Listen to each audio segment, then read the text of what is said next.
जगत के सभी संत महंत और ज्ञानियों का यही कथन है कि अहंकार मनुष्य के जीवन का सबसे बड़ा जहर है, सारे झगड़े और संघर्ष का सबसे बड़ा कारण है।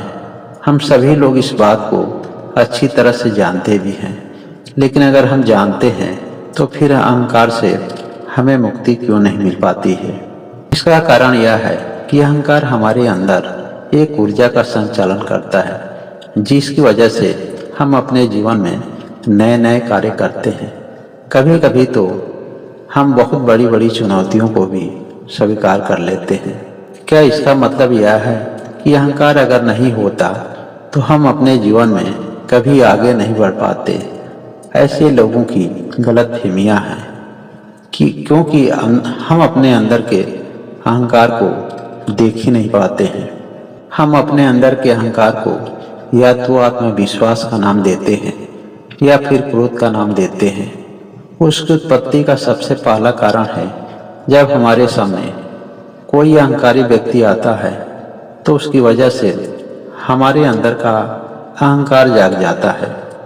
इसका दूसरा कारण है हम अपने भौतिक जगत में जो भी अपना अस्तित्व बनाए हैं उस पर जब हमें किसी तरह का खतरा आता है तब हम अपने अंदर के अहंकार को जगा लेते हैं।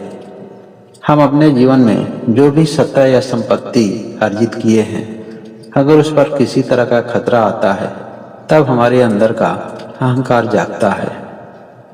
हमारे जीवन का आधार ही प्रेम है, अगर उस पर किसी तरह का खतरा आता है तब हमारे अंदर का अहंकार जागता है। अहंकार से संबंधित आप लोगों को एक बुद्ध की छोटी सी कहानी सुनाते हैं। एक बार गौतम बुद्ध एक गांव में ज्ञान सभा का आयोजन करने गए थे। बुद्ध का ज्ञान लेने के लिए गांव के आसपास के सभी लोग भारी संख्या में इकट्ठा हुए थे।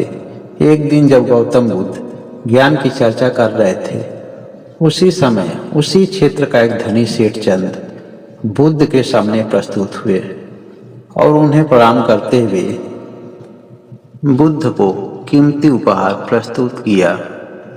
सेठ ने जब बुद्ध को कीमती उपहार भेंट में दिया तो वहां पर उपस्थित लोगों ने सेठ की काफी तारीफ की। धनी सेठ ने बताया कि इन क्षेत्रों में हमने कई हॉस्पिटल, अनाथालय जैसे और भी काम किए हैं और जिस आसन पर आप इस समय बैठे हुए हैं उसका भी निर्माण हमने ही कराया है।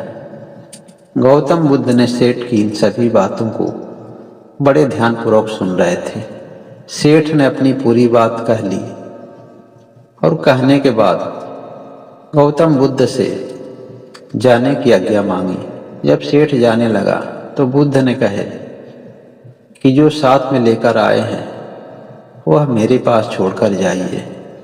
इन बातों को सुनने के बाद सेठ काफी हैरान हुआ और बुद्ध से बोला कि गुरु और मैं तो खाली हाथ जा रहा हूँ। फिर बुद्ध ने बोला कि आप अपने साथ अहंकार लेकर आए थे और अहंकार लेकर ही जा रहे हैं, उसे मेरे पास छोड़ दीजिए, क्योंकि मेरे लिए सबसे बड़ा उपहार वही है। बुद्ध की इन बातों को सुनने के बाद सेठ ने बुद्ध के चरणों में नतमस्तक हो गया और उसने अपने आंखों से सारे अहंकार को आंसुओं के रूप में बुद्ध के चरणों में समर्पित कर दिया।